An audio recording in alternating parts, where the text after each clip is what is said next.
Wisa mwite kw'ijambo ryose mwumvira,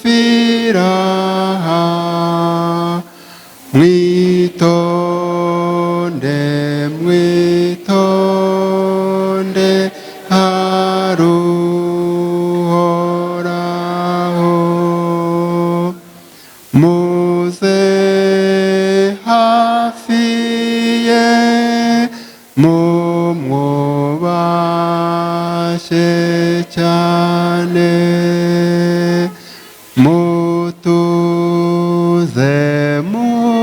mutuze ahanahera,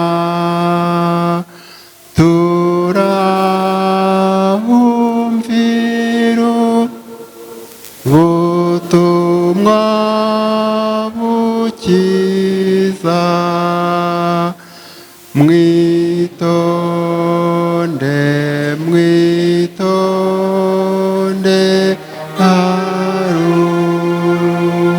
haruhoraho, muze hafiye mumwubashe cyane, twumvire mwami,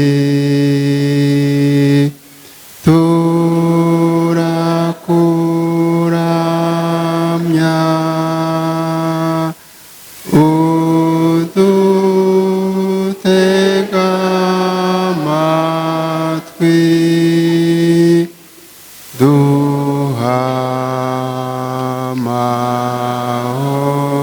amahoro. Amen. Ndirimbo 84.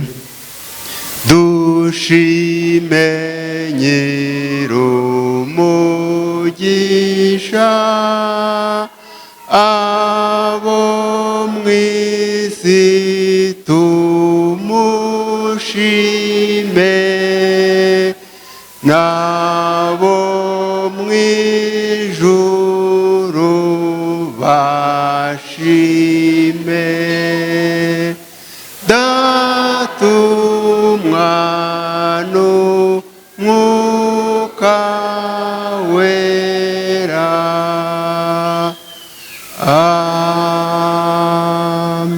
Amen.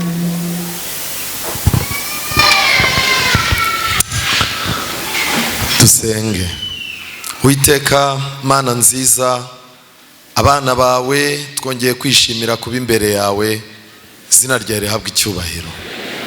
Mu mitima yacu ndetse n'imibereho yacu yahise byakagombye kudutera isoni n'ikimwaro byo kukwegera, ariko watubwiye ko biciye muri Yesu Kristo tugomba kwegera intebe y'ubuntu tudatinya, izina ryawe rihabwa icyubahiro. Tuje kugushakaho amasezerano, tuje kugushakaho ijambo, tuje kugushakaho imbabazi.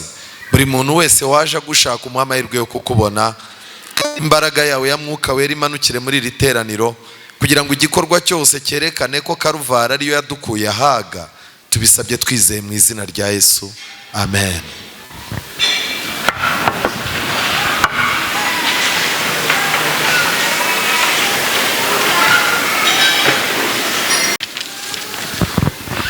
Maranatha, Mwami Yesu naze, mumfashe dushimire Imana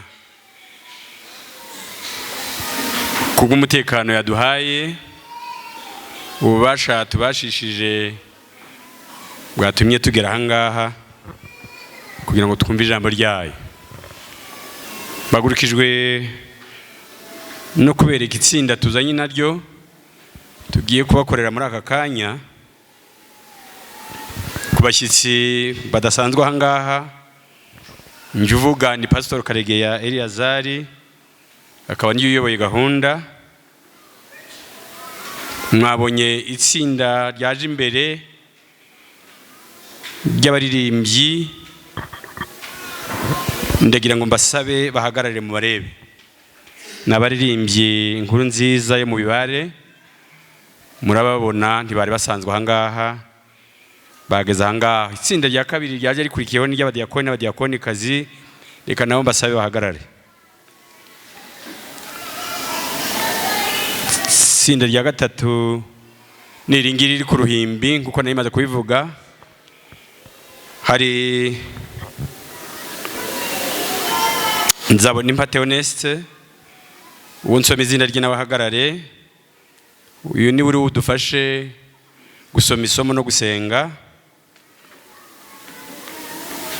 Dusimbutse gato, hari Nyiragimana Jacqueline, umudiyakonikazi hano, ni uri udufashe mu kwakira ibyera by'Imana. Hari Mukanoheri Beatrice, niwe uri udutangaza indirimbo turirimba uyu munsi. Twese duherekeje umubwiriza wacu turangizanye icyumweru Musoni Flavier kugira ngo atubwire ijambo ry'Imana. Mbere yuko bicara rero ndagira ngo muduhe uburenganzira kandi mutwakira n'amajwi maremare, numva ko mufite imbaraga. Nimutashyiramo imbaraga ndabasubirishamo. Mutwakiriye mute?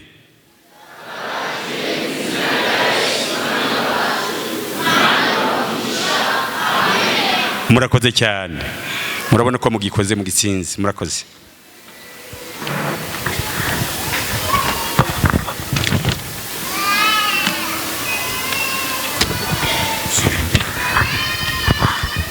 Imana ni nziza ibihe byose.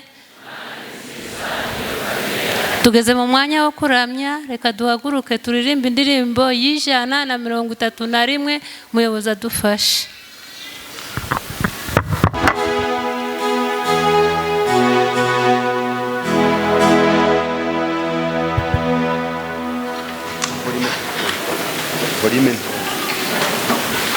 Indirimbo y'131 twese duhagaze.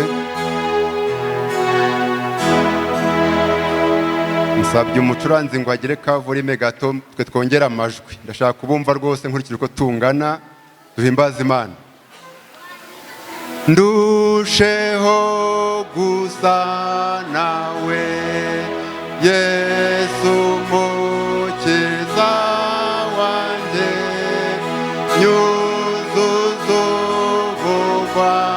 neza urukundo ruhebuje.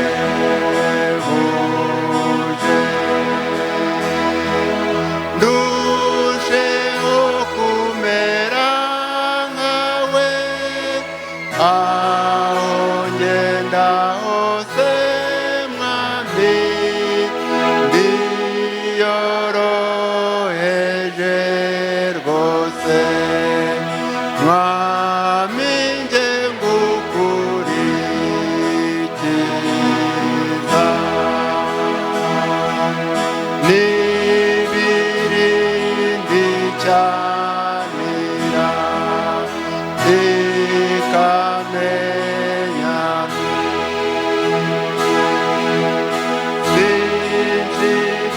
sinshidikanya rwose nanjye uri nyitayeho.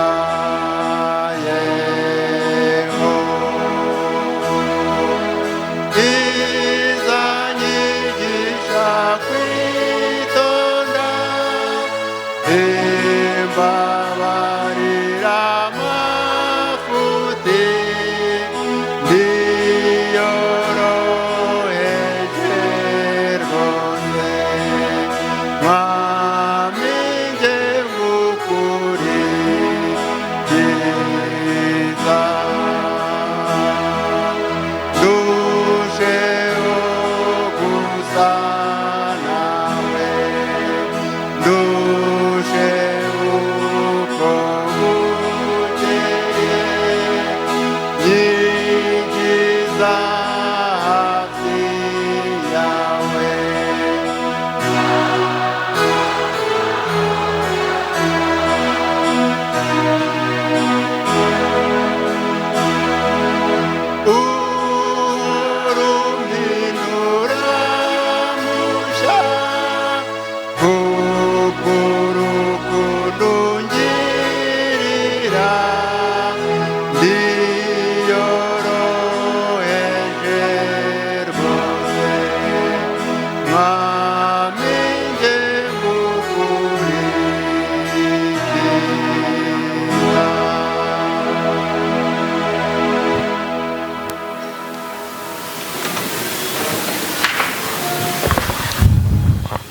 Haleluya.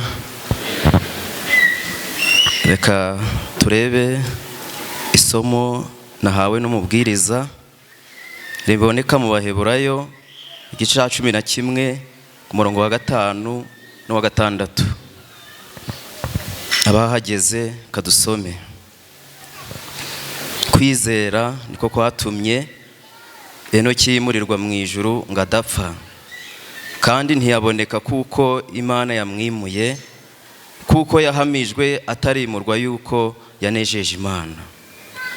Ariko utizera ntibishoboka ko ayinezeza, kuko uwegera Imana akwiriye kwizera yuko iriho ikagororera abayishaka. Izina ry'Imana rihabwe icyubahiro. Reka abafite uburyo dupfukame dusenge.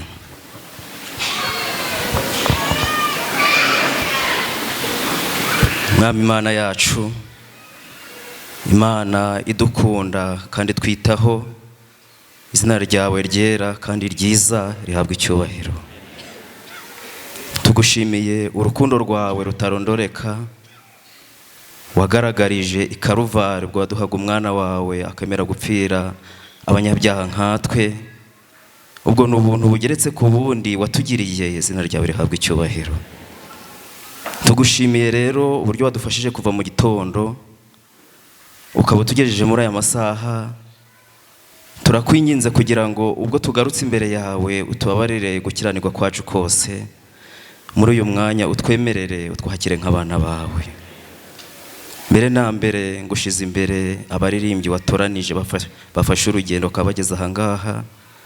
Mwami Imana, ubwo bagiye kukuvugira ubezeho inenge yose, kugira ngo ijambo ryawe bagiye kutubwira ribe iryo gukiza imitima yacu.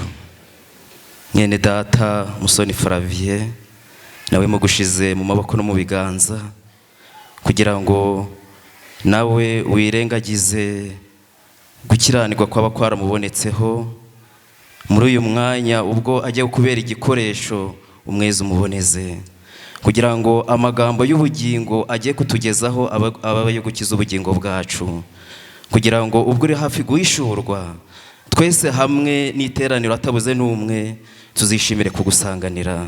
Tubisabye mu izina rya Yesu, urakoze. Amen. Fasha ngo ndusheho kugukunda, icyo nicyo ngusaba mpfukamye,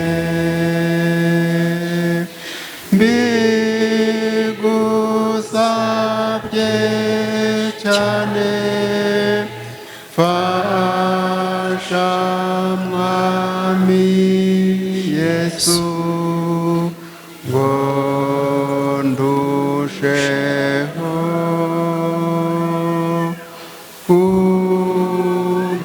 kugukunda.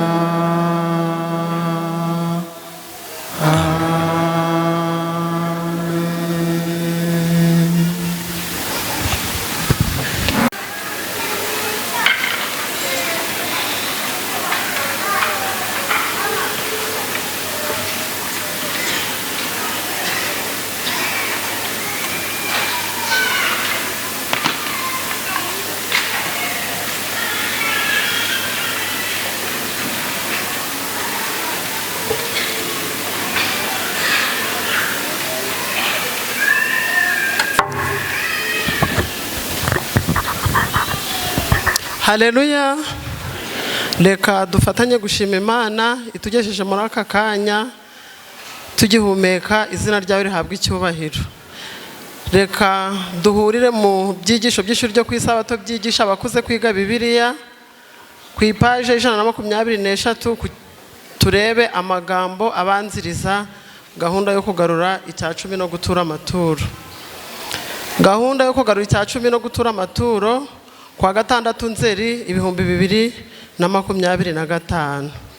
Imana ntihemuka, kuko ibyanditswe bivuga biti umwizera wese ntazakorwa n'isoni. Hari mu gihe cy'amateraniro makuru muri Zambia, kandi Pasiteri Mundia yagombaga kubwiriza mu materaniro makuru yaberaga ahitwa Iluimba mu birometero bike uvuye i Lusaka, umurwa mukuru w'igihugu cya Zambia. Buri nyuma ya saa sita, Pasiteri Mundia yabonaga umwanya wo kuganira n'abahungu ndetse n'abakobwa bakundaga kumutega amatwi. Umunsi umwe nyuma ya saa sita, uwitwa Freddy, umwana w'umuhungu wigaga mu mwaka wa 5, yegereye Pasiteri Mundia amuha ubuhamya bwe. Freddy yagaragaje ko ubwo yari mu mwaka wa 5 yabaga uwa nyuma mu ishuri rye, agatsindwa mu gihe abandi bose babaga batsinze. Yumvaga yava mu ishuri kuko abandi banyeshuri bamusekaga. Freddy yaje kunguka igitekerezo: kuki ntabwira Imana iby'uru rugamba? Nyuma y'icyo gitekerezo, uwo muhungu yarapfukamye arasenga, aravuga ati: Mana, uzi urugamba ndiho rw'amasomo yanjye. Inshuti zanjye ziratsinda mu gihe nge ntsindwa, kandi buri gihe ziranseka. Nanjye mfasha gutsinda, ndakwinginze.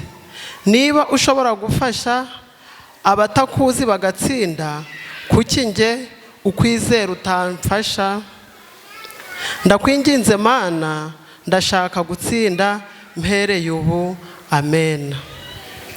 Nyuma yo kuganira n'Imana, Freddy yiganye umwete.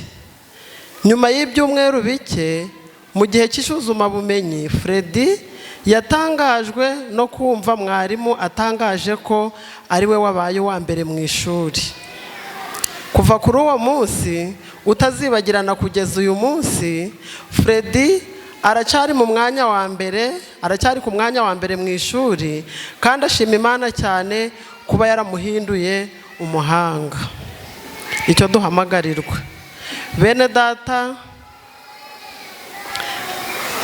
data bashiki banjye, Bibiliya iragira iti: umwizera wese ntazakorwa n'isoni. Mu Baroma 10:11. Tanga kandi wiringire yuko Imana izaguha umugisha, kandi izaguha ibyo ukeneye byose. Imana mbere ya byose.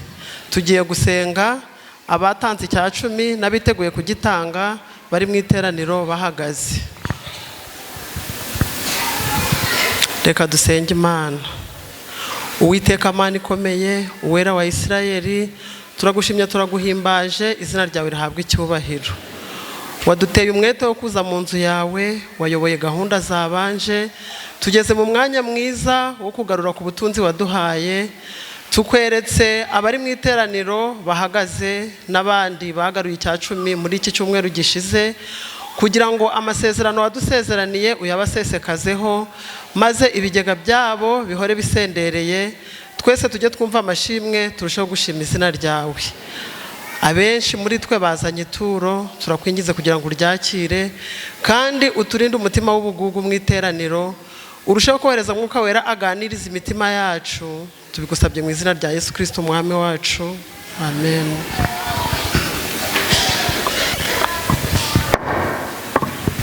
Amajwi yanyu akakavuriwe.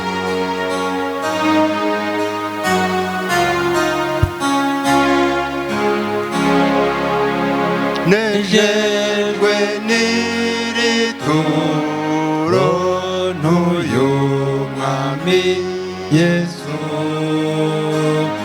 igitambo kizima nicyo jyewe ubwanjye, ituro ryanjye we mwana w'Imana, kandi umanurire ku mutima hera maze ubugingo bwanjye nifuza ntatinya kuko ubuntu bwawe waranjunguye mwami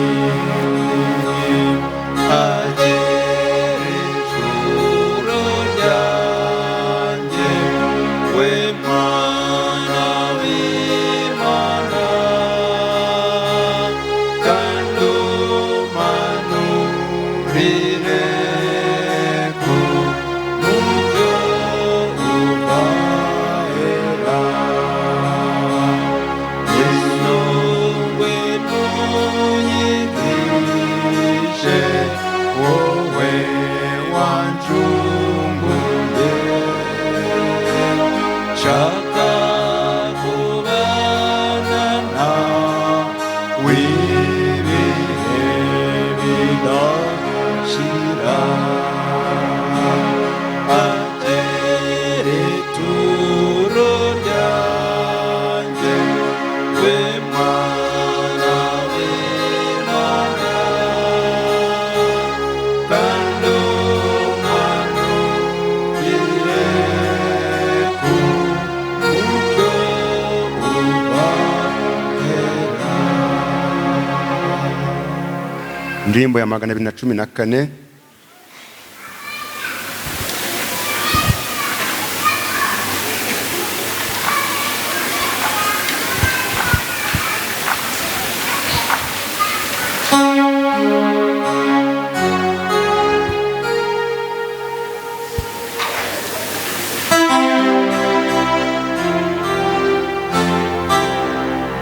mbese ushaka guhirwa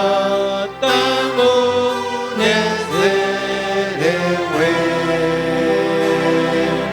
biza kwiza ubutumwa utanezerewe ukikanyise rwose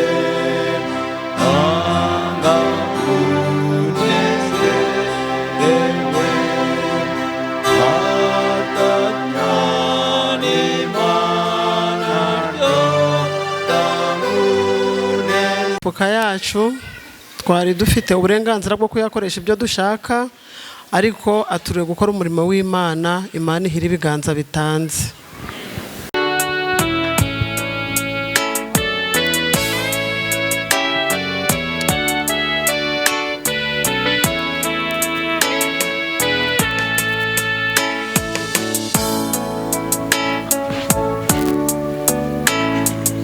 Araso Yesu yamenye igorogota niyo yanguze burundu arancungura nari uwo gupfa buheriheri maze yemera kusanga ngo anyoze maraso yanzwe na benshi maraso yanyijije maraso y'ikidendezi yakijije Adamu ibuka wa musaraba ubwo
icyubahiro wari ufite Yesu ntabwo wawitayeho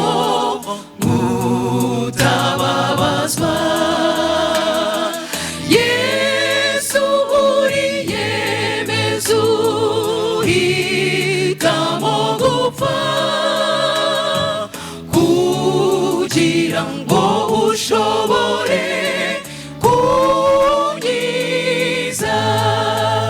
maraso yanzwe na benshi maraso yanyijije maraso y'ikidendezi yakijije Adamu ibuka wa musaraba ubwo bamubambaga iyo yakijije kandi igisambo wa munsi maraso yanzwe na benshi maraso yanyijije maraso y'ikidendezi yakijije Adamu ibuka wa musaraba ubwo bamubambaga iyo yakijije kandi igisambo wa munsi yakijije kandi igisambo wa munsi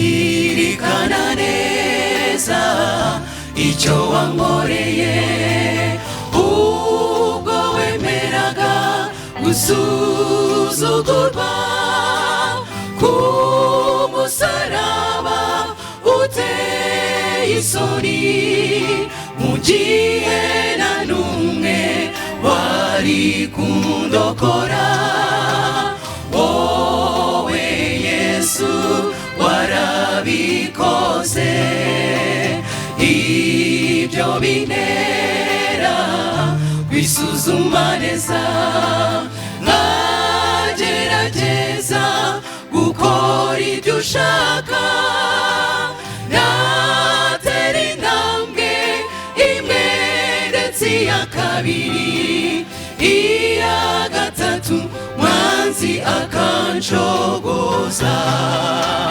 babarira Mana amafuti yanjye ibyaha byanjye ni byinshi sinabirondora nyigiza hafi mwami mbane nawe ndifuza kunesha gatsinda burundu nitugumana Yesu nibwo nzanesha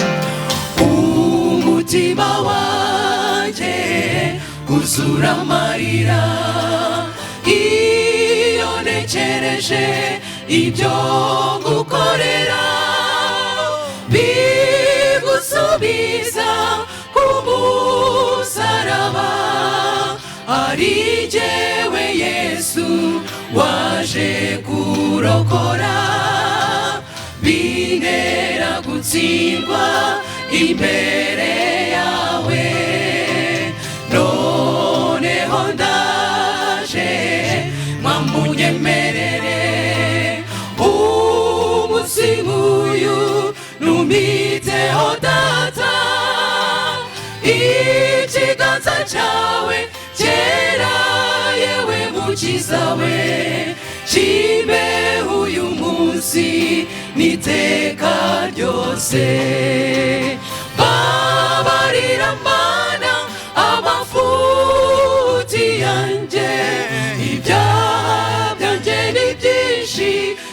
sinabirondora nyigiza hafi mwami mbane nawe ndifuza kunesha gatsinda burundu nitugumana Yesu nibwo nzanesha babarira mana amafuti yanjye ibyaha byanjye ni byinshi sinabirondora nyigiza hafi mwami mbane nawe ndifuza kunesha gatsinda burundu nitugumana Yesu nibwo nzanesha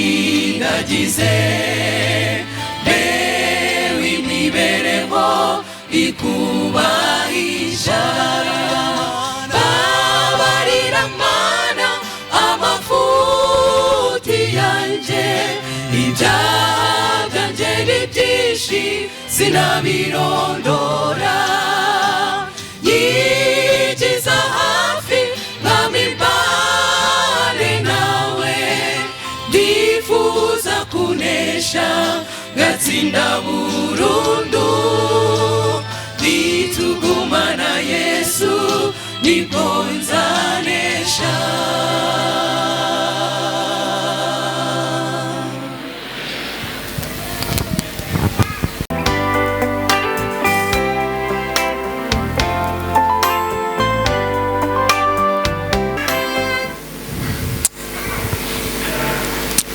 Haleluya, haleluya.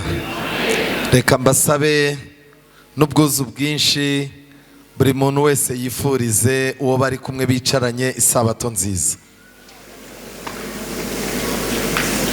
Imana ibaha umugisha. Reka dushime kandi uburyo Imana bahaye imbaraga yazibaye no muri iki cyumweru mukazinduka mukaza mu nzu y'Imana. Kandi nshimira Imana yuko uretse ku isabato gusa habaye umubatizo n'uyu munsi habaye undi mubatizo. Imana ibishimirwe. Turakomeje kandi no ku isabato dufite undi mubatizo.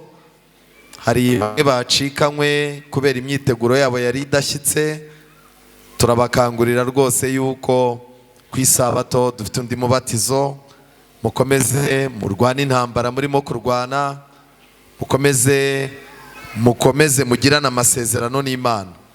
Ndashimira abantu batandukanye turi kumwe nabo hano, ariko mbararika yuko umuntu uzatinda murabibona namwe ko ari buhure n'ikibazo. Murebe hariya hejuru uko bimeze, murebe inyuma hariya uko bimeze. Uza gukererwa rero ubwo itangazo araba ataryumvise neza. Turifuza ko muza kurarika abashyitsi. Ntabwo Imana yatugeneye ibyo kurya ngo tubirye twenyine. Imana aya mahirwe yayahaye n'abantu badasanzwe ari abadivantiste ngo dufatanye, kuko ubutumwa bwiza bw'amarayika batatu dufite nubwo kubwira amahanga yose n'indimi zose n'amahanga yose. Kubw'ibyo rero muze kugerageza, muze mwitwaje iminyago, muze mwitwaje abantu b'Imana bashaka gukurikirana indirimbo.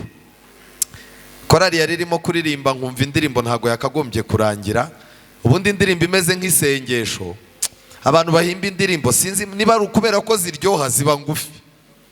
Ariko nk'indirimbo z'amagare abantu bajya mu ijuru ku magare bazigira ndende we ukayumva ukaruha.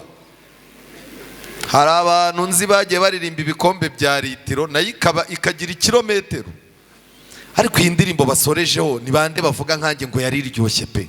Rwose mujye muvugisha ukuri, Imana ibaha umugisha. Ubu rero ibi biratworohereza yuko duhita twiga. Uyu munsi dufitanye icyigisho cyiza gifite insanganyamatsiko ivuga ngo imyiteguro ishyitse y'abatahajuru. Imyiteguro igize gute? Ishyitse y'abatahajuru.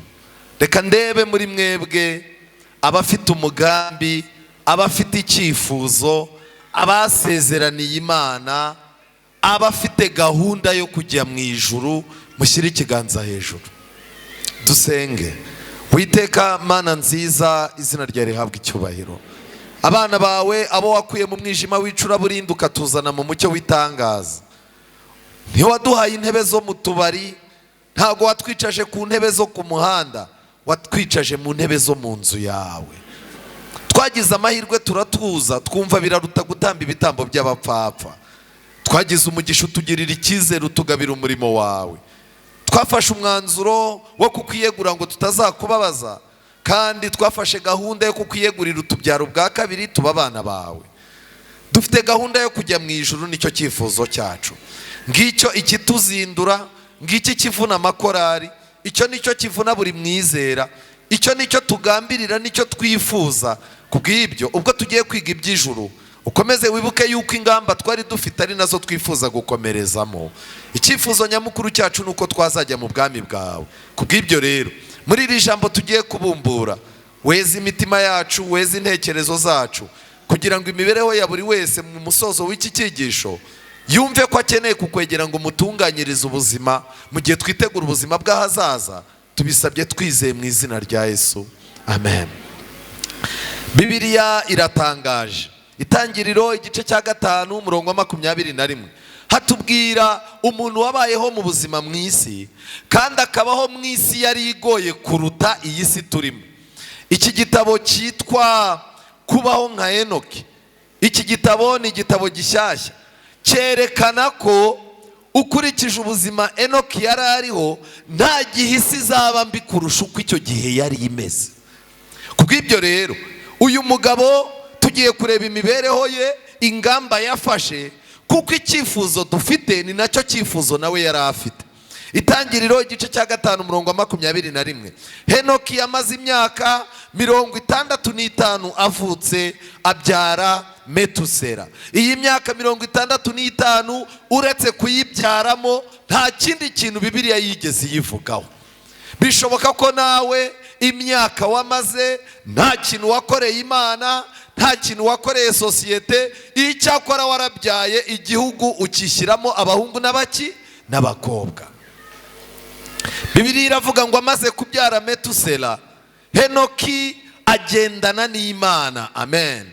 Imyaka 300 ayibyaramo abahungu n'abakobwa. Imyaka 300 nayo iyo hatabonekamo akantu kitwa kugendana n'Imana, nayo yari kuyibyaramo abahungu n'abakobwa, akazasiga abamukomokaho ariko atabasigiye Imana. Kugendana n'Imana ni ikintu dukwiye guharanira, kugira ngo n'abana bacu tubyara bazibuke yuko twagendanaga n'Imana, ko twagiraga amasezerano y'Imana, kandi icyicaro cyacu gikomeye cyabaga mu nzu y'Imana. Henoki yagendanye n'Imana. Icyo nagira ngo nkubaze ngiki, ntabwo nzi iminsi imyaka umaze, ariko nagira ngo nkubaze iminsi wagendanye na Satani n'iminsi wagendanye n'Imana, urimo uratekereza ko imyinshi ari iyihe? Iminsi wagendanye n'umubiri n'iminsi wagendanye n'umwuka w'Imana, ndagira ngo nkubaze ngo imyinshi ni iyihe? Uyu mugabo rero Bibiliya yarakomeje igaragaza neza ko iminsi yose Henoki yaramye ni imyaka 365. Murongo wa 24, kandi Henoki yagendanaga n'Imana ntiyaboneka kuko Imana yagize gute? Yamwimuye. mbere y'uko imana yimura Henoki ngo ave mu isi ajye mu ijuru, yarabanje yimura imitekerereze ye. Henoki yarabanje imisengere ye imana irayimura. Ntabwo yari wa muntu usenga asaba imana ibiryo, ntabwo yari wa muntu usenga asaba imana ngo imurengere ku mwanzi baturanye, ntabwo yari wa muntu usenga abwira imana ngo imyenda yambanye mike, ntabwo yasengaga imana yibwira ngo hari abantu bandwanya mana, oya. Ahubwo ngo yaje gusanga ikibazo gikomeye ari impagarike ye, yaje gusanga umutima we wanduye, arangije arwana intambara yo kubwira imana ngo mana mpagurutsa muri izi ntege nke, mpagurutsa muri ibi byaha, mpagurutsa muri ubu bupagani. Ngo imana yatangiye kumwimura gake gake kugeza igihe yagize imico y'abaturajuru ari mu isi, imana iramwimura imujyana mu bwami bwayo.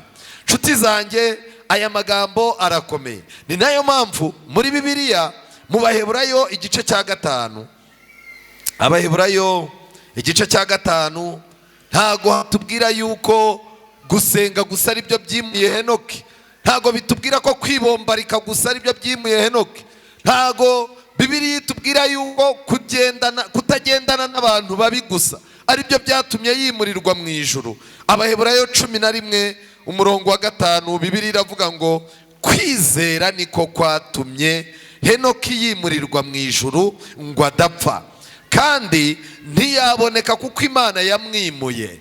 Kubera iki imana yamwimuye? Kuko yahamijwe atarimurwa yuko yanejeje imana. Amen. Henoki yanejeje imana agiye mu ijuru, simwe mbaza, mbere yuko yimurwa, mbere yuko akurwa ku isi. Reka ngira ikintu babwira, ikikunaniye uyu munsi ntabwo uzakibasha Yesu agiye kugaruka. Icyo utiyatse uyu munsi, ikintu kiguhambiriye uyu munsi, ikintu gituma udakiranukira imana uyu munsi, ntabwo Yesu najya kugaruka aribwo kizakurekura, ntabwo bibaho. Kangira ikintu babwira mwa bakobwa mwe, nimugerageze munezeze imana mutarimurwa. Bagabo munezeze imana, bizera nimushakashaka uko mwamenya ibyo umwami agira gute ashaka. Nshuti zanjye, Bibiliya iratangaje.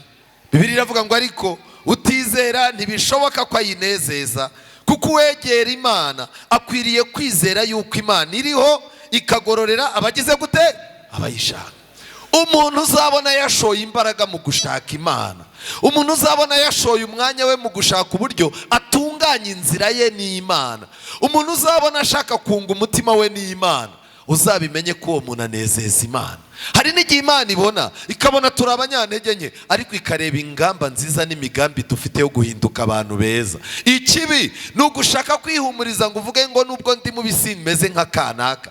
Ariko iyo umaze kumenya ko uri mubi, ukamenya ko impagarike yawe ari mbi, ukamenya ko kwibwira ko umutima wawe kose ari kubiteka, utangira kubwira imana ngo mana ntunganyiriza ubuzima kugira ngo buzabe mu bwami bwawe, nzamura maze ngere ku rugero urugize gute rusumbyeho. Aho niho umuhimbyi w'indirimbo yatangira avuga ngo nyemerera ngendane nawe mana nk'uko Henoki yagize gute yagenze. Henoki yabayeho mu gihe ku isi bwari bwije bwenda gucya. N'ubu natwe abariho uyu munsi turiho mu gihe burimo kugenda bwira, burije rwose. Abantu nta mwanya wo kwiga ubuhanuzi bafite, nta mwanya wo kureka icyaha ngo bashake gukiranuka kw'Imana. Abantu barimo barabwirwa amahoro n'umutekano by'ubweskoro, abantu barimo barakora ibyaha, abahanuzi b'ibinyoma bakabwira ngo nta kibi kizegera ihema ryabo. Burije urimo urajya gusura umukirisitu ugasanga niwe utabarizwaho amakuru y'iby'agakiza. Burije rwose ntihabona.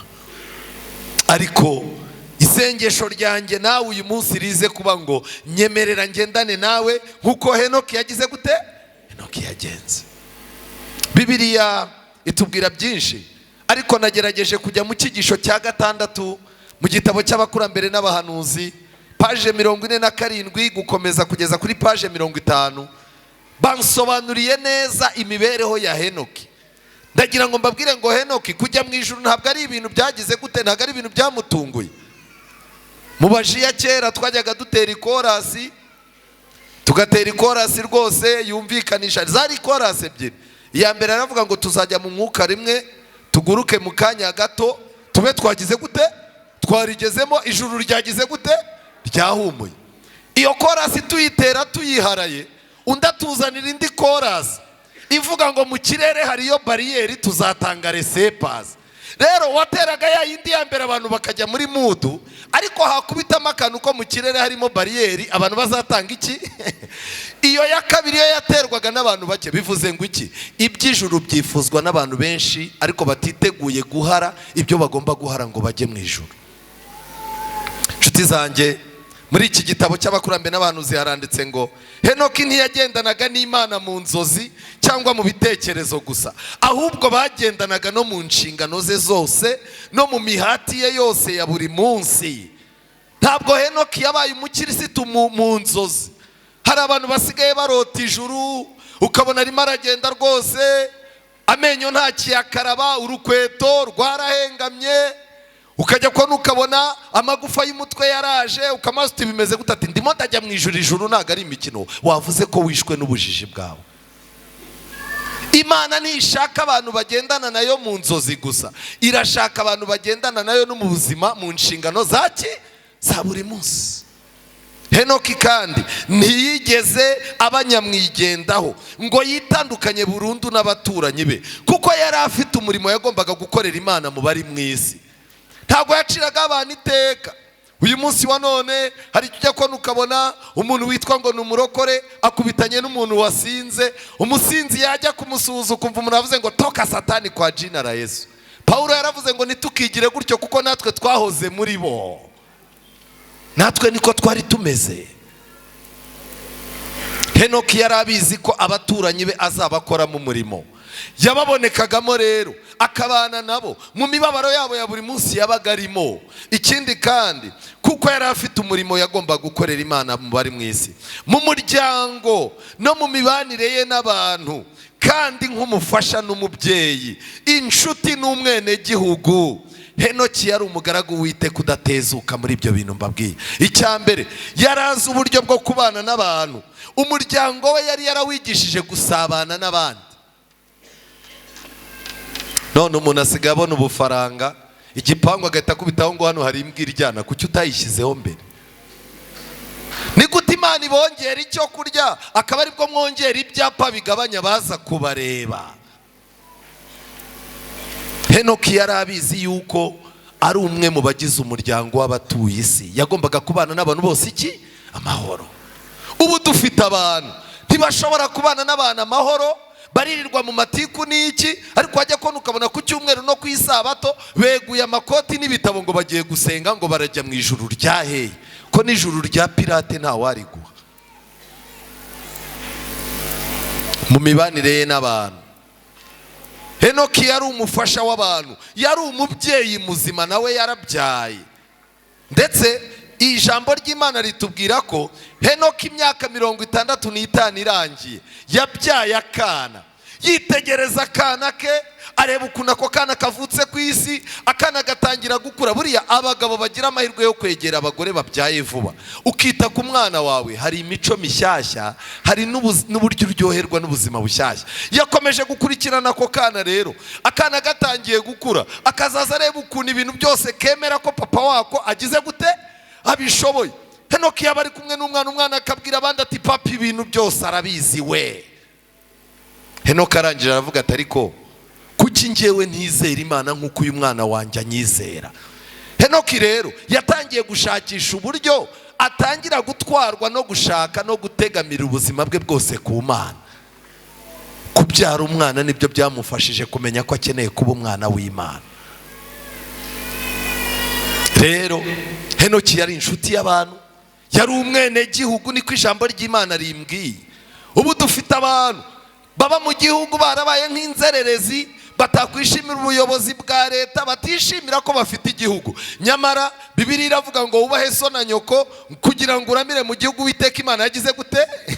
Turi abanyamugisha kuba Imana yaraduhaye iki gihugu. Ariko abantu basigaye bashaka kubaho, urakubitana n'umuntu arimo kugenda umutwe uri hejuru, inzara yaramwishe, ukamaza uti se ntabwo ushobora kwivuza? Hoya, iwacu ni mu ijuru. None se nta kibanza wagura? Nicyo nari mfite narakiriye, turatashye.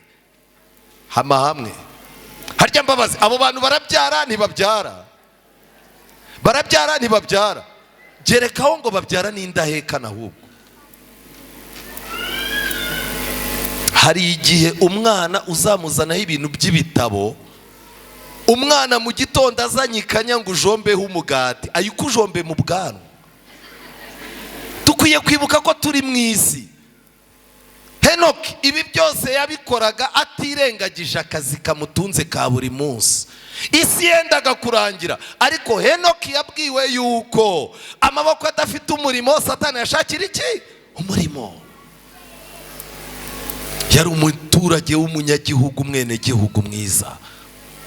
Henoki yari umugaragu w'Uwiteka udatezuka. Henoki yari umuntu ufite ibitekerezo bihamye n'ubumenyi bw'ikirenga, kuko yagiraga umugisha wo guhishurirwa n'Imana ibintu bidasanzwe. Nanone kandi kuba yaragiranaga umushyikirano uhoraho n'ijuru, agamije gusobanukirwa gukomera n'ubuziranenge by'Imana. Yari umwe mu bantu bicishaga bugufi cyane. Uko Imana yagendaga ihindura ubuzima bwe, Henoki ntago yazanye ibikabyo ngo ajye areba abantu avuga ati mwebwe ntago muzajya mu ijuru. Asura umuntu asanga arimo ararya inyama, uzajya muri hejuru ugiteka inyama. Agusure asanga ufite ibibazo akubwira ati wowe nta juru. Oya, Imana yageze aho iravuga ngo uyu muntu urimo kuhinduka, kandi impinduka ye ntayizanemo ibikabyo, uyu ni umukandida w'ijuru. Henoki uko yarushagaho komatana n'Imana, niko yarushagaho kubona intege nke ze no kumva ari mubi bikabije. Ijambo ry'Imana rirambwira ngo kandi Henoki nubwo yakundaga gukora imirimo y'amaboko cyane, yakundaga gukora imirimo y'iki? Y'amaboko cyane. Ubu hano dufite abantu bahora mu bitabo, batajya babona umwanya wo gusoma ngo basome, bahagarike ibyo basoma bajye no gushaka ubuzima. Ku rusengero agusigarana nguriza 10 aho nzayaguha ejo, kandi muri ku isabato nimugoroba arayakwishyura ku isabato mu gitondo yarayakora. Kanjye ikintu babwira, ubu abagabo bafite abagore badafite ikintu babafasha, abo bagabo imitima yabirenda gushwanyuka. N'abagore bavunika ariko bafite abagabo b'indera amaboko, imitima irenda gushwanyuka. Ababyeyi bavunika amanywa nijoro, abagabo n'abagore, ariko bakaba bafite abana bari mu rugo bameze nka televiziyo cyangwa nka bya bipupe bacururizaho imyenda. Barababaye ntibababaye? Reka ngire ikintu babwira, ubundi umuntu udakora abera umutwara ahantu hose yaba ari. Muri korari bajya kuzana imyenda, bakubwira amafaranga bazayigura, ugasura abantu ngo imyenda inifomu bayihindure. Undi nitwambaraga neza. Inama y'itorero iti tugiye kwagura inyubako, umuntu agahita aca amati rero batazanyaka 500 ntayo mfite, agahita azati uru rusengero dufite ko ari rutoya rwari rutwaye iki, n'ubundi ko tugiye gutaha mu ijuru murubaka urwiki. Abantu batazi gukora buri gihe bashakira icyuho mu kudakora. Abadamu muri aha rero nimwitoze gukora, mwitoze gukora. Amaboko adafite umurimo Satani yashakira umurimo. Guhora umugabo akuzanira iposho, warangiza 5,000 babimuhembye yanze no kunywamo icyayi, yayazana yayaguhereza ukazunguza inote ngo utungutu. Nuko mudakora. Mu mirimo ye y'amaboko yarayikundaga cyane, yakomeje umushyikirano we n'Imana, ntiyawutezukagaho. Uko imirimo yarushagaho kumukomerera, niko yarushagaho gusenga ashikamye. Abadayimoni nabe bamutegeraga mu kazi nk'uko natwe badutegera mu kazi. Umunsi umwe umuntu yaraje arambwira ati rero musoni, dore uri umuntu w'Imana warasomye, nshakira akazi katabamo abadayimoni aba ariko njya gukora. Narambwiye nti naka igipasitoro babamo. Nakaye kazi uzakora utazahuramo n'abadayimoni? Simwe mbaza. Nukuba umukoroporoteri ukagendana inyandiko, nuguhagarika akazi ugahinduka umubwiriza ukazaza uhora ugenda. Tomye amagambo avuga ngo hari ababwiriza benshi bajya kubwiriza bakirukana abadayimoni mu ngo zitandukanye bagiye bacamo, ngo ariko wataha kuko utigeze usengera urugo rwawe ngo unarwiteho uruvunikire mu buzima bwa buri munsi, ngo uragaruka ugasanga abadayimoni wirukanye mu gasozi bose bateraniye iwawe. Mwiriwe? Mwiriwe?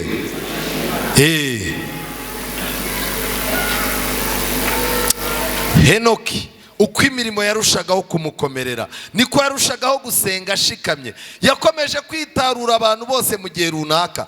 Kuba yaramaranye igihe n'abantu akora imirimo kugira ngo abone uko abaha amabwiriza kandi ababere n'urugero. Yajyaga kwitarura akamara igihe ari wenyine atarya kandi atanywa kugira ngo Imana imwungure ubwenge mvajuru. Henoki yagiraga gahunda yo kwiriza ubusa, akavuga ati maze iminsi mu kazi, kandi mu kazi nahahuriye n'ibitero bitandukanye. Ari iwanjye naho hari ibitero bitandukanye. Niba ku kazi no mu rugo mfite ibibazo, niki nakora? Reka nshaka ahantu ngenda nicare ntuze niyiriza ubusa nsabane n'Imana. Hari ubwo mwumva yigeze avuga ko umugore we ari uzamubuza ijuru? Hari ubwo yigeze avuga ko abana be babaye umutwaro bazamubuza ijuru? Ubu rero dufite ikibazo. Usigaye wigisha umuntu Bibiliya yarangiza agahita akubwira ati Imana iguhe umugisha. Ibyanjye aho bipfira nabimenye. Ukamaze turumva bipfira he? Uriya munyagwa w'umugore iyo ntamuzana wumva ndi mu ijuru. Yarabanje ntera umwaka kuva twabana nta mafaranga mperuka. Iyo ngiye ngo ngiye kwikundira ibintu by'Imana azana ibintu by'imiserero n'imiyogayogo, n'ejo bundi naramukubise rwose kandi ndashaka kwigira mu ijuru. Uhatundukana n'uyu mugore ubu sinazajya mu ijuru. Urinjije. Ntabwo kuba turi abanyabyaha ari uko abana batugerageza. Ntabwo kuba turi abanyabyaha ari uko dufite abagore batugerageza. Turi abanyabyaha kuko impagarike yacu ari mbi. Nudashaka umwanya wawe ngo ujye ugira umwanya wo gusabana n'Imana wiherereye, uzaguma uko nguko, ijuru uzaryumva mu migani.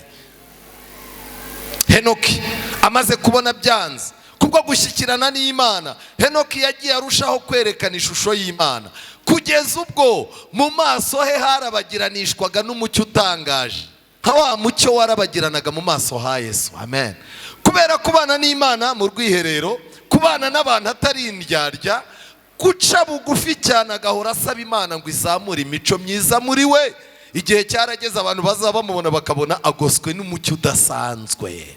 Ibyo nibyo bita ubwiza bw'Imana. Ayo niyo bita amavuta y'Imana. Ureke ibi bintu by'abesikoro byateye. Uko yabaga avuye gusabana n'Imana niko abatubaha Imana babonaga ijuru ribahatira kureka ibibi byabo binyuze muri we. Henoki mwaricanaga mukaganira, atagucyuriye kuri umusinzi. Henoki atagucyuriye kuri indaya. Henoki atagucyuriye yuko uri umupagani. Mwabaga muganiriye ataravuga, wamureba mu maso ukumva umutima urakubwiye ngo gerageza wiyihane ataravuga. Nshuti zanjye, abantu b'icyo gihe baramusuzuguraga kuko atashakishaga ubutunzi bw'isi. Iyo byabaga ngombwa ko agiye kugongana n'umuntu biciye mu buzima bw'amafaranga, Henoki yaramubwiraga ati yatware, nta mpamvu zo kugira ngo tujye impaka.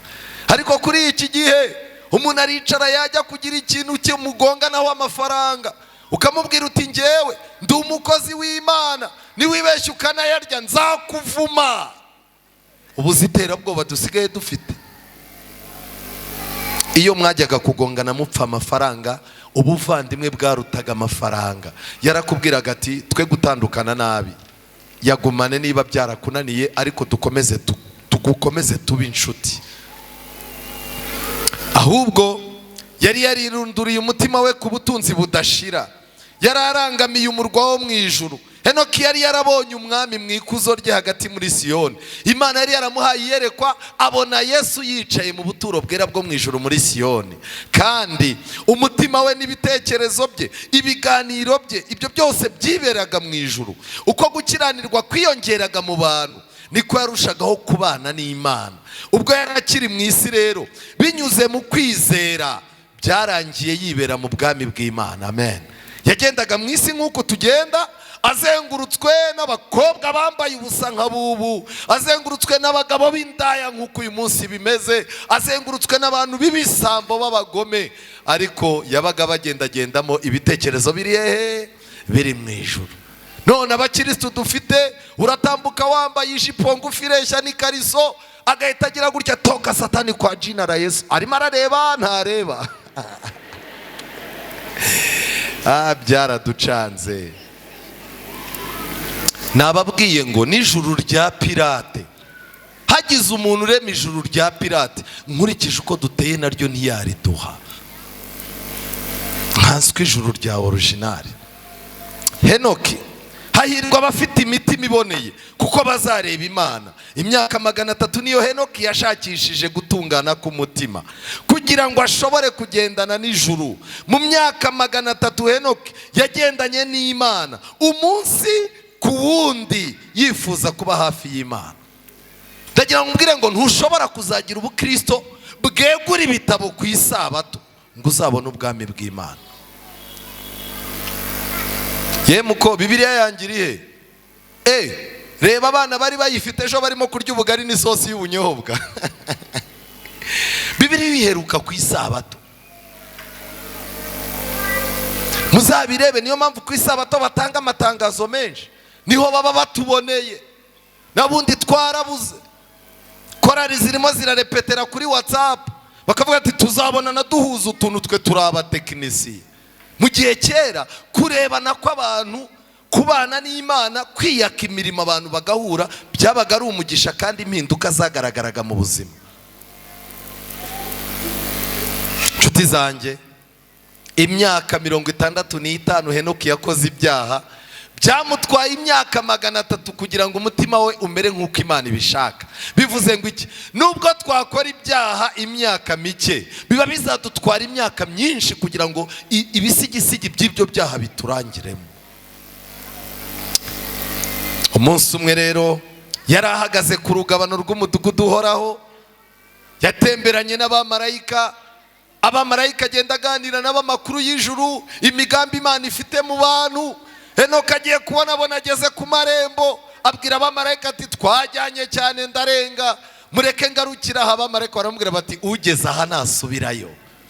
Ahagaze ku rugabano rw'umudugudu uhoraho, ashigaje gusa intambwe ngo yinjire mu rurembo, noneho inzugi zarikinguye. Urugendo yagendanye n'Imana igihe kirekire ku isi rwarakomeje, maze anyura mu marembo y'umurwa wera. Niwe muntu wa mbere winjiye mu ijuru. Amen. Ngiyi imibereho dusabwa. Iyi mibereho niba utayifite biragoye. Pasiteri azakwizeza ijuru, padiri azarikwizeza, ababwiriza bazarikwizeza, ariko nagira ngo nkubwire, Imana yacu yo mu ijuru niyo izi urugendo rukenewe. Hano mu gitabo cyitwa Umugenzi, icyigisho cya 21 ni icyigisho cyitwa nta bwenge na nizera buhoro. Umugenzi volume ya mbere, haranditse ngo ndasinzira ndongera ndota, mbona ba bagenzi bamanuka ya misozi, baca mu nzira ijya muri rwa rurembo, mu rurembo rwo mu ijuru.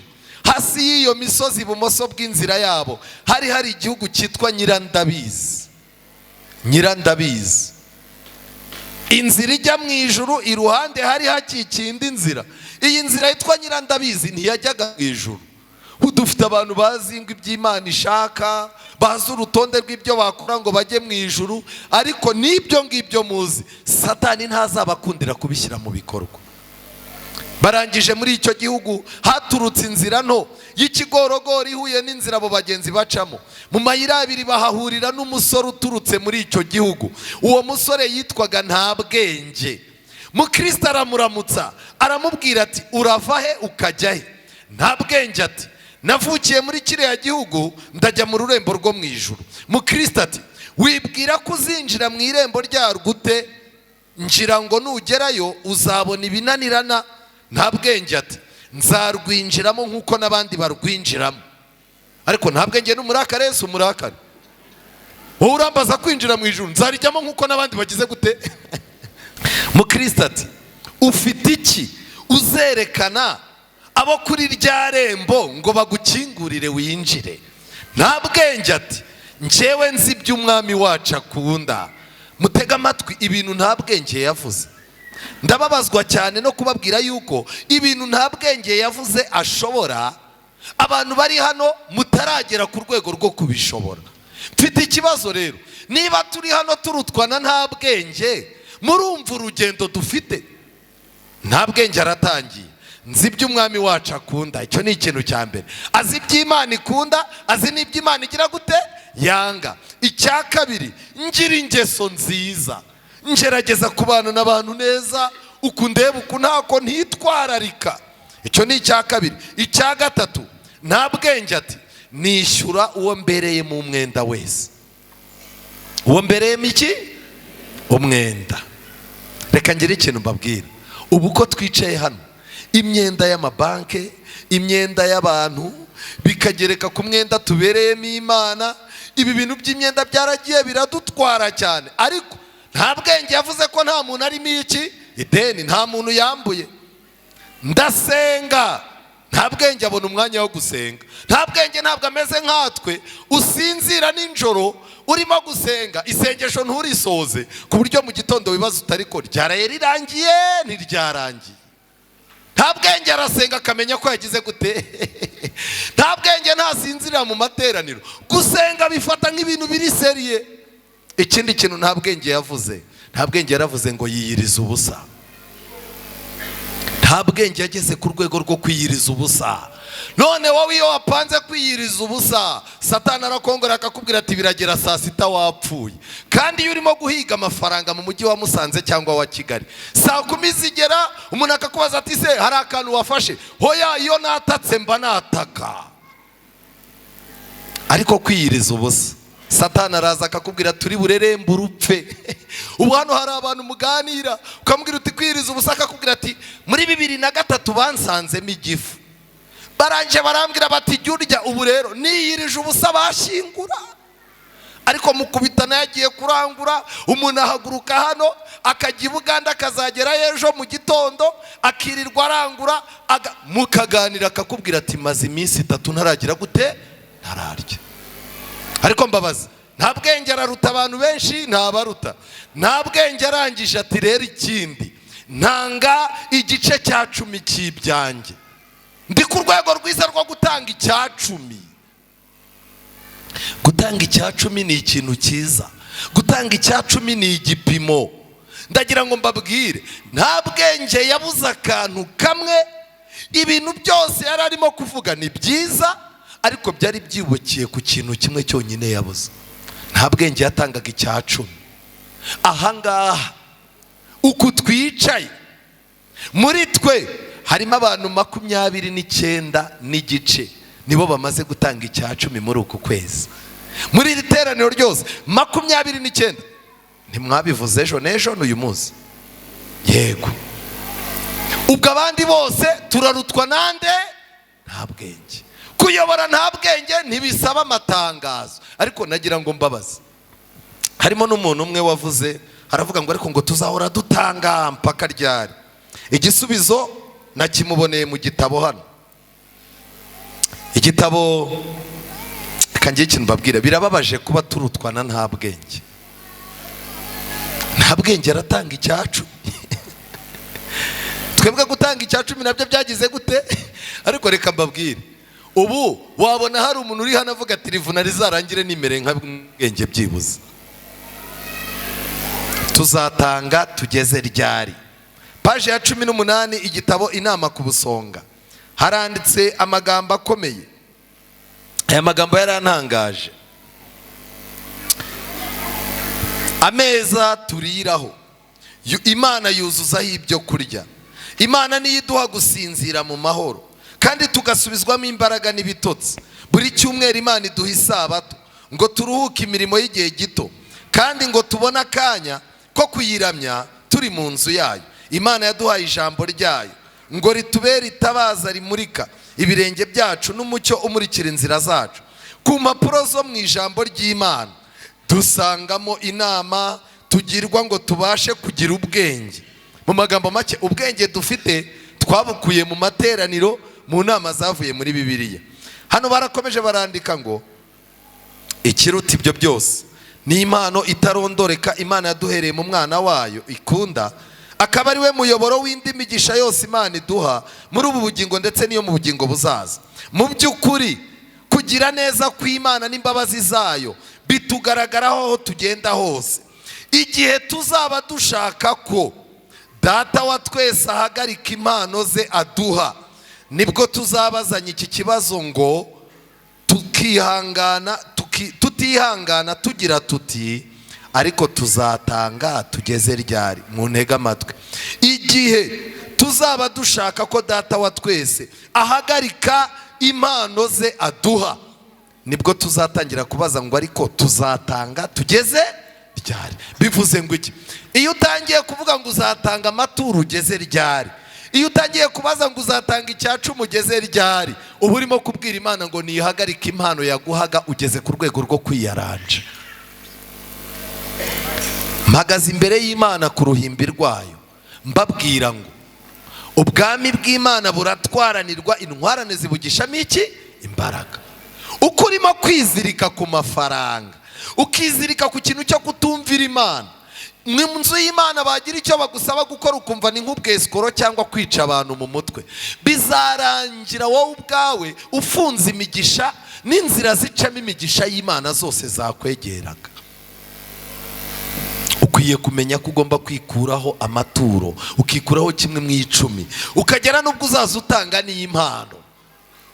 Wava Dubai uvuye kurangura ukavuga utura urusengero rubonetsemo ventilateri byagenda neza, ukazana akaventilateri ukagashyira hariya n'akandi hariya, uzaza ubona abakecuru bagira umwuka muke bakicaye munsi bavuga bati uyu muntu Imana imuha umugisha.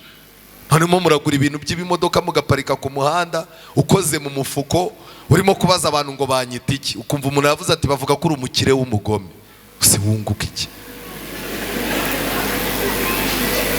Ibintu byose wakora Imana wayishyize ku ruhande nta kintu bizatanga. Igihe cyose uzaba ubwiye urimo kuvuga ngo tuzatanga tugeze ryari, ngo uzaba urimo kubwira Imana ngo iki? Uzaba urimo kubwira Imana ngo hagarika akazi kawe, ibyo wakoraga ngeze ku rwego rwo kwirwanaho. Biratangaje ko Imana mu ijambo ryayo hagaragaza ko nta bwenge yatangaga icya-10. Twebwe dufite impamvu zifatika zidutera gutanga icya-10 n'amaturo ziruta izo nta bwenge yaragize gute? Yari afite. Nta bwenge amaze kuvuga ibyo aravuga ati kandi nasigiye igihugu cy'iwacu kugira ngo ngiyo ngiyo. Mukristo ati mbese kutinjiye muri rya rembo rirasukirwaho ryo muri iyi nzira, ahubwo ko waciye muri iyi nzira no y'ikigorogoro, nicyo gitumye nubwo wiyogeza ndatinya yuko ku munsi w'urubanza utazinjizwa muri urwo rurembo, ahubwo urubanza ruzagutsindira kuri umujura n'umunyazi. Nta bwenge yahise arakara. Ibyanjye bikurebaho iki? Uri mu biki? Ducungana n'ibyawe nanjye ncungane?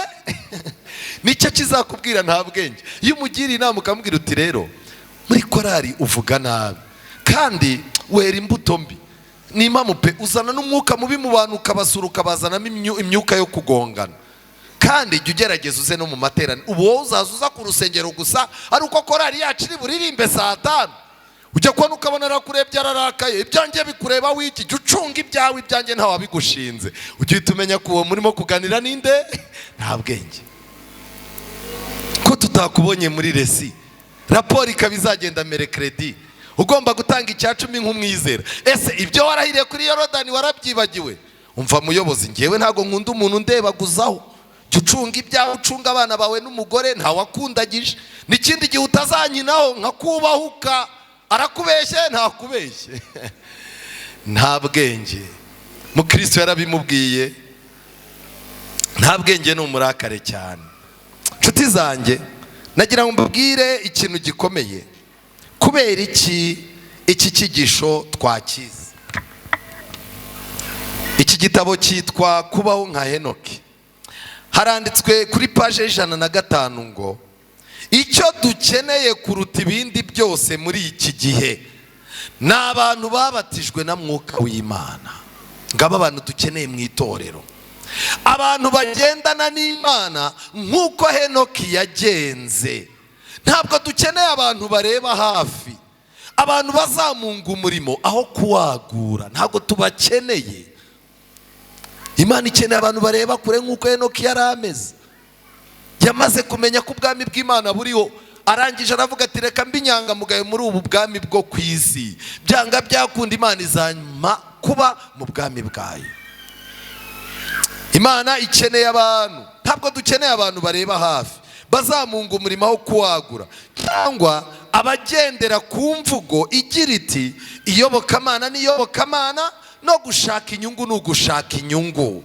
Abo bantu bafite iyo mvugo ntabwo ijuru ribakeneye. Iyobokamana n'iyobokamana, gushaka inyungu ni ugushaka inyungu. Mu magambo make, kuba umukirisitu si ukuba ikinyetere. Ntukajye uzana ibintu by'uburokore muri bizinesi. Bizinesi ni bizinesi, n'ubudive ni iki? Ni ubudive. Ngo Imana abo bantu ntibakeneye. Imana ikeneye abantu bakubwiriza ubutumwa bwa marayika batatu, urebeye ku munzani adasomye Bibiliya, arimo kugupimira isukari, wayijyana wayigeza mu rugo mwayinywa ukabona murengeje w'inshuro imwe. Umugore agahita akubwira tumva waguze iyi sukari kwande, ukamubwira uti nayiguze kwa mudive. Ati uwo ni umuntu w'Imana pe. Ati ubundi isukari twayinywaga kabiri, iyi tuyinyweye gatatu, abandi banyonga iminzani. Reka njye ikintu mbabwira, dukeneye Henoki ubasha kubahiriza Imana mu gihe cyo kurambagiza. Hahandi umusore agukabakaba mu ijoro ukamubwira uti rero ndabona waranyitiranyije, ushobora kuba waramfashe nk'umukobwa utagira ubwenge w'ikirara w'ikigoryi. Reka ngire ikintu nkubwira, kuba utanyubaha ni ikimenyetso kinyereka ko utanyubaha ndi no mu rugo iwawe. Dukeneye abantu nk'abo, dukeneye abantu bashyira ibintu by'Imana mu ngiro mu buzima bwa buri munsi. Muri iki gitabo barakomeje barandika ngo dukeneye abantu bareba kure, bashobora kwitanga mu gihe runaka, kandi abantu bashobora gutekereza bakabona iherezo mu itangira. Dukeneye abantu ibintu biba bigitangira bakareba iherezo ryabyo. Dukeneye abantu bareba kure nka Henoki. Nshuti zanjye, ndagira ngo mbasabe, niba ubwami bw'Imana twiteguye kubwinjiramo, tujugunye icyaha n'igisa nacyo. Buri muntu wese yiyambura ibimubuza kugenda. Buri muntu wese amere nk'izahabu, yemera ace mu ruganda rw'ibigeragezo, kugira ngo Imana imukure w'inkamba umwanda uwo ari wo wose, kugira ngo igihe cy'akaga kizajye kugera uri izahabu nziza yiteguye gucishwa mu muriro. Mu rwandiko rwa mbere rw'Abakorinto igice cya 6:9, Pawulo yaravuze ngo ntimuzi yuko abakiranirwa batazaraga ubwami bw'Imana?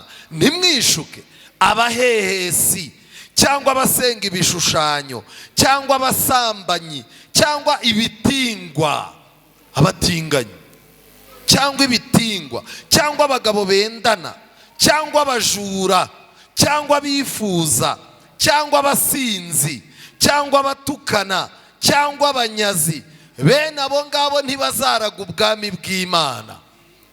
Kandi bamwe muri mwe mwari nkabo, ariko mwaruhagiwe, amena, mwarejejwe, amena, mwaratsindishirijwe n'umwuka w'Imana yacu mu izina ry'Umwami Yesu Kristo. Nshuti zanjye, ukeneye kwezwa, ukeneye kuhagirwa, ukeneye gutsindishirizwa. Iyo ni imvugo abantu bamwe bicaye hano batazi ngo isobanura iki. Ariko uyu mwanya ndagira ngo nihute mbasaba guha agaciro iki cyigisho. Nk'uko byari bimeze mbere y'umwuzure, ubugome buzagwira bakurikije iby'imitima yabo irarikiye n'inyigisho ziyobya. Abantu bazagomera ubutegetsi bw'ijuru ku mugaragaro. Ariko nka Henoki, ubwoko bw'Imana buzashakashaka ubutungane bw'umutima no gukomeza ubushake bwayo, kugeza ubwo bazerekana ko basa na Kristo. Kandi nka Henoki, ubwoko bw'Imana buriho uyu munsi bazaburira ab'isi byo kugaruka k'Umwami n'urubanza benda kuzacibwa. Kandi kubw'icyitegererezo n'ibiganiro byabo birangwa n'ubutungane, bazaciraho iteka ibyaha by'abatubaha Imana. Nk'uko Henoki yimuriwe mu ijuru mbere y'uko isi irimbuzwa amazi, niko n'abakiranutsi bazimurirwa mu isi itararimbuzwa n'umuriro. Kubw'ibyo rero, ubwo ibyo twifuza kugeraho bimeze nk'ibyo nawe yifuza kugeraho, ndasaba Imana ngo igire icyo ikora mu buzima bwanyu. Ndasoza ku gitekerezo cyiza. Ni igitekerezo nasomye mu gitabo cyitwa Umurimo wa Gikristo. Banditse bavuga ngo mu mujyi umwe wo mu gihugu cya New England hacukurwaga iriba ry'amazi. Igihe uwo murimo wari hafi kurangira, igihe umuntu umwe yari akiri hasi ku ndiba y'iryo riba, ubutaka bwararidutse bumurengaho. Ako kanya ubutumwa bw'impuruza bwaratanzwe, maze abantu bakanishi, abahinzi, abacuruzi n'abanyamategeko baje birukanka ubudahumeka kugira ngo barebe ko babasha gutabara uyu mugabo. Bari barimo gucukura iriba. Uyu mugabo yari yagize uruhare mu gucukura iriba, ndetse ari mu bantu bari bagiye hasi cyane. Ariko kuko amazi yari yamaze kuboneka, hejuru batangiye guserebura amazi ko abonetse, bagiye gutungurwa. Batungurwa nuko itaka riridutse rirenga kuri rya riba ryo hasi. Babaza abantu bagiyemo, basanga hari umwe wari ukirimo. Abantu barataka rero, baravuga bati duhombye umuntu wari ingirakamaro, duhombye umuntu wiyemezaga, duhombye umuntu wakundaga abantu, wari wagiye gucukura amazi hasi. Bahamagaye umujyi wose, abantu barahurura. Icyabaye ni iki? Imirunga yatangiye gukorwa, inzego zirakorwa, abantu bafata ibitiyo n'amasuka byazanywe aho ngaho n'ingoga, n'ibiganza byari bifite ubushake bwo gutabara. Urusaku rwumvikanaga ahantu hose ruvuga ngo ni mu mutabare, ni mu mutabare. Abantu bakoranye umwete mwinshi kugeza ubwo icyuya cyabarenze mu maso yabo, n'amaboko agatangira guhinda umushyitsi kubera gukoresha imbaraga nyinshi. Hashize umwanya muremure, baza kohereza itiyo ndende. Bohereje itiyo ndende, barayifata barayicomeka. Itiyo iramanuka, iragenda igera hahandi muri rya riba, hahandi itaka ryarengeye wa muntu ari. Muri iyo tiyo rero, hashize umwanya muremure, baza kohereza itiyo ndende. Bavugiragamo cyane basaba wa muntu kubasubiza niba akiri muzima. Baravugaga bati hari utwumva aho hasi? Ese urimo uratwumva? Bakumva nta kintu bumva, itiyo bakongera bakayihindukiza bakayijyana mu yindi nguni. Barangiza bati hari utwumva? Ngo bagiye kumva bumva ijwi rivuga ngo ndi muzima, ariko nimugire vuba, aha hantu ndi hateye ubwoba. Basakurije icyarimwe kubera ibyishimo, maze bongeramo imbaraga nshyashya, maze ku iherezo bamugeraho baramutabara. Muvuge ngo amena.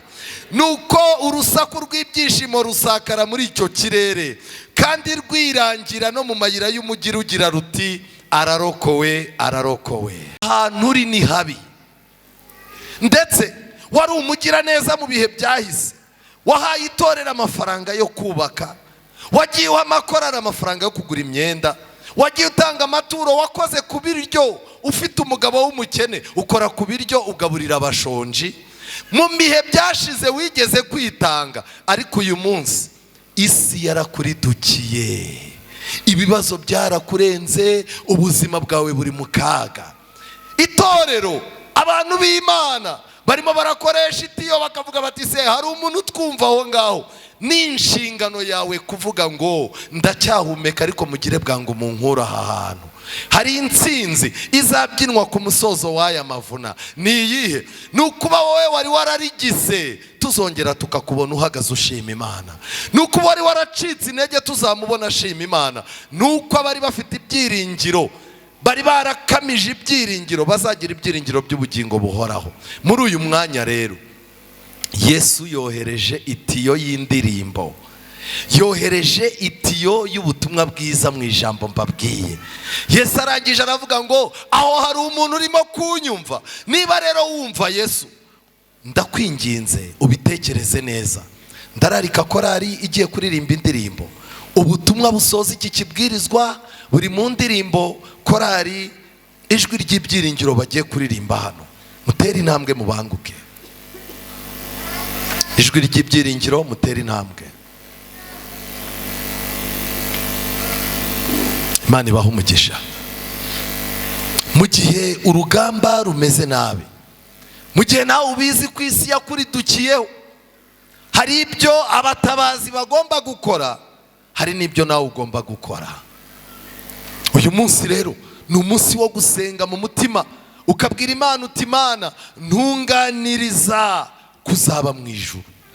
Ibyo bintu binkorera uyu munsi, intambara murimo, ibibagoye, ibyatumye mubura Imana, mubura n'umwanya wayo, ibirimo gutuma ntacyo mumara mu nzu y'Imana, bya bindi birimo gutuma n'icya 10 n'amaturo bifunga ngo wirwaneho, nta kintu uzigezaho.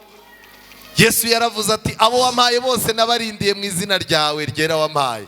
Mubo wandindishije nta muntu n'umwe wagize icyo abura keretse umwana wo kurimbuka. Muri Yesu Kristo ntacyo tuzabura. Kubw'ibyo rero ndakangurira buri muntu wese gushaka Imana, ndakangurira buri muntu wese kugira n'isano n'Imana, kurikirana iby'agakiza kawe, wiba umwizera wo ku isabato gusa.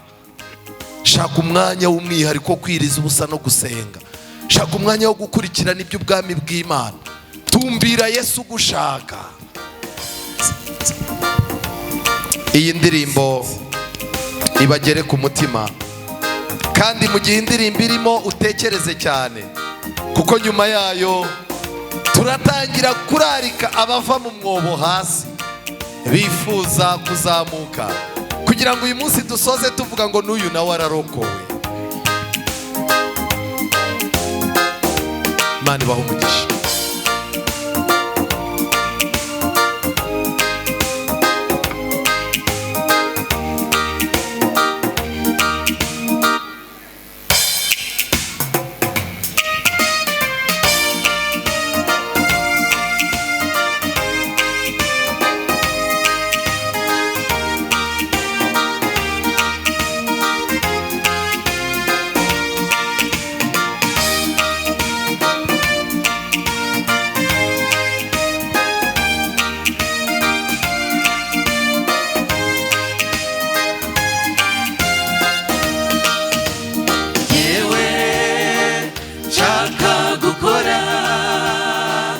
ibyiza ariko ibibi bikananga imbere bingota, kandi muri njye nta mbaraga mfite zatuma mbasha gutsindura urugamba.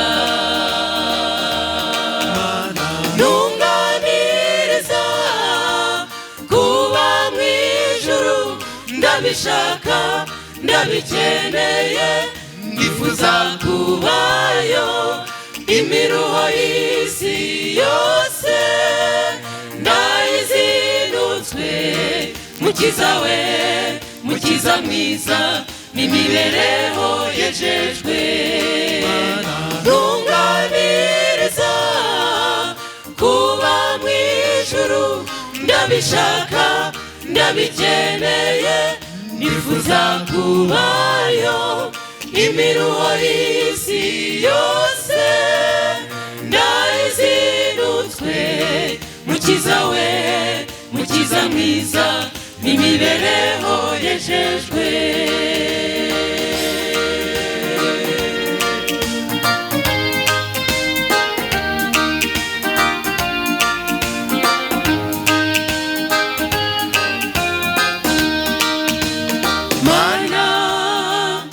Ubushobozi mfite bwatuma mbasha gukumira imbaraga y'umwanzi imbere muri njye. Ndifuza gukiranuka ariko mfite byinshi bingerageza. Ntunganiriza kuba mu ijuru, ndabishaka ndabikeneye, nifuza kubayo imiruho y'isi yose ndayizinutswe. Mukiza we, mukiza mwiza, n'imibereho yejejwe. Ntunganiriza kuba mu ijuru, ndabishaka ndabikeneye, nifuza kubayo imiruho y'isi yose ndayizinutswe. Mukiza we, mukiza mwiza, n'imibereho yejejwe.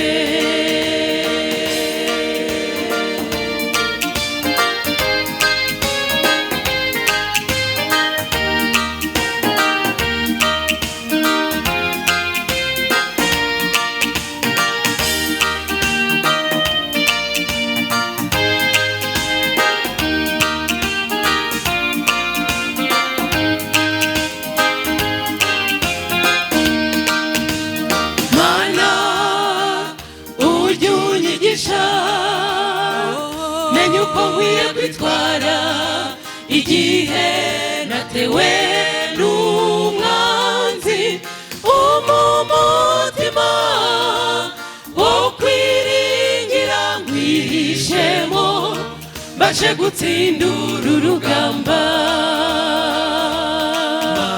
Ntunganiriza kuba mu ijuru ndabishaka ndabikeneye nifuza kubayo imiruho y'isi yose nayizinutswe mukiza we mukiza mwiza n'imibereho yejejwe. Ntunganiriza kuba mu ijuru ndabishaka ndabikeneye nifuza kubayo imiruho y'isi yose ndayizinutswe mukiza we mukiza mwiza n'imibereho yejejwe. Ntunganiriza kuba mu ijuru ndabishaka ndabikeneye nifuza kubayo imiruho y'isi yose nayizinutswe mukiza we mukiza mwiza n'imibereho yejejwe.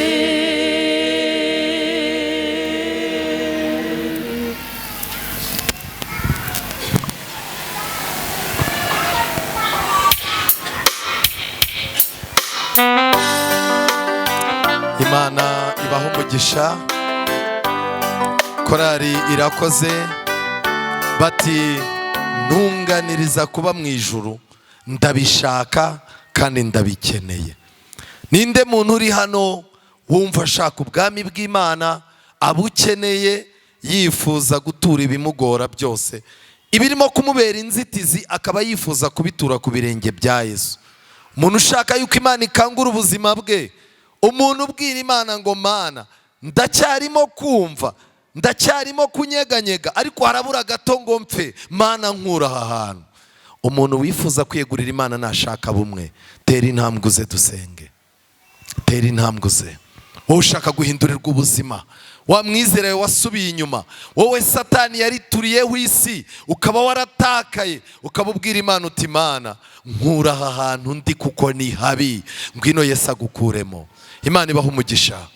Tera intambwe. Uyu ni umwanya wo gutera kashe ku cyifuzo cyo kujya mu ijuru, wo gutera kashe ku cyifuzo cyo guhindurirwa ubuzima n'imibereho, ku cyifuzo cyo kwihana. Niba ubifite mu mutima tera intambwe uze dusenge. Imana ibaha umugisha. Mwegere hino. Banguka, iminota yaducitse, nta mwanya dufite wo gupfusha ubusa.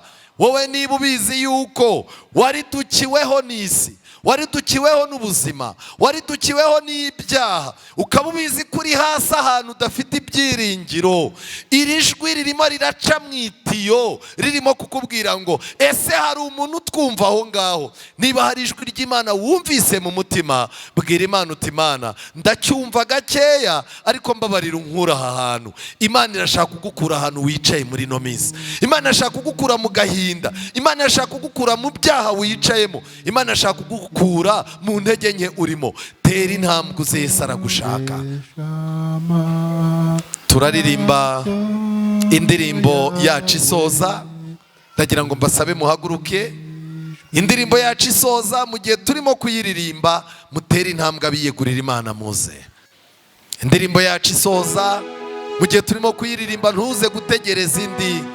Ijuru rirakubwira ngo aho hantu uri nubwo ari kure, urimo urumva. Niba ugerageza kumva rero bwira Imana uti Imana ndimo ndumva ariko nkura aha hantu. umunsi umururegereje Yesu azazaho 182 nibwo azajyana bana be bizeye bigiri wabo.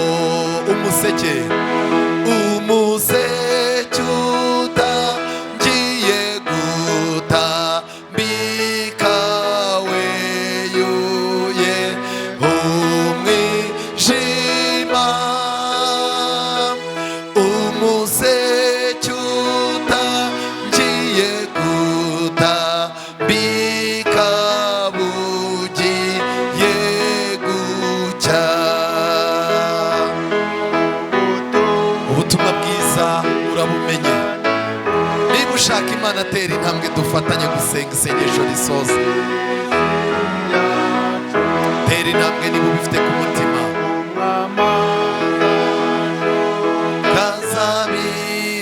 Kazabidatinze atwijyanire.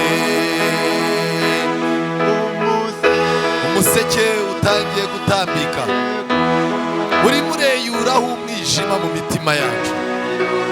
Inshuti zanjye mwiyegurire Imana igihe ni iki. Umuseke utangiye gutambika bugiye gucya. Zagawe n'abamarayika batabarika. Bazatsembawe ibihumanya byose ntabwo azasobwa. Umuseke utangiye gutambika weyuyeho umwijima. Umuseke utangiye gutambika bugiye gucya. Abazaba baratandukanijwe bazabonana bekongera kubogoza amarira bagubwe neza. Umuseke utangiye gutambika weyuyeho umwijima. Umuseke utangiye gutambika bugiye gucya. Uwiteka Mana nziza, izina ryawe rihabwa icyubahiro. Ijwi ryawe ryavugiye mu ndirimbo, ijwi ryawe rivugiye mu kibwirizwa, ariko ryongeye no kuvugira mu mutimanama wa buri wese. Tugize umugisha uyu mwanya, umuseke noneho utangiye gutambika. Umwijima w'ubugoryi n'ubujiji, umwijima twashyizwemo na kamere y'umubiri, uwo mwijima utangiye kweruruka wegerayo. Izina ryawe rihabwa icyubahiro. Turifuza kuzabana nawe mu bwami bwawe. Twabaye mu isi tubabaye, iri teraniro ririmo imfubyi, iri teraniro ririmo abapfakazi, iri teraniro ririmo abantu barwaye indwara zidashobora kuzakira, iri teraniro ririmo abavutse bababaye kandi birimo kwerekeza ko bashobora no kuzapfa bababaye. Iri teraniro ririmo abantu isi yabereye umwanda ku buryo ubwami bwawe butabonetse ibyo twakoze byose byaba bipfuye ubusa. Ngwino ubane natwe, utwereze kuba mu bwami bwawe. Hari abarimo kurira amarira, ariko dufite icyizere yuko ariwe uzaduhanagura amarira. hari ababuze ababo, witeguye kuzagarura abacu twabuze. Hari abagize ibihombo ndetse abadayimoni barabarwanya, baba mu isi bababaye. Mu bwami bwawe nibwo bazakubirwa inshuro 100 ibyo babuze. Mwami Uwiteka, turakwiyeguriye. Hari abana bawe batambutse barakwiyeguriye, ntibashaka kuguma mu mwobo aho baridukiweho n'isi. Barakubwiye ngo turahari, turimo kurakumva, ariko noneho dufashe udukuremo. Bahagurutse bakwereka ko bifuza kuva aho baguye. Ngwino duhe imbaraga zo kureka ikibi n'igisa nacyo, kandi iri teraniro ribe iteraniro tutazibagirwa mu buzima bwacu. Kwitanga kw'aba bantu nikuzibagirane, no kuririmba kwacu nikuzibagirane. Twifuza kuzajya mu bwami bwawe, kandi buratwaranirwa nubwo tumaze kunanirwa. Ngwino tuneshereze, tubisabye twizeye mu izina rya Yesu, amen. Muri isi yubitswe n'ibyaha, dukomezwa n'amahoro ya Yesu, amen. Reka nsabe mwebwe muhagurutse, nta n'umwe ubuze. Kwiringira TV, ubutumwa bwiza kuri benshi, gukizwa kwa benshi. Matayo 24 umurongo wa 14.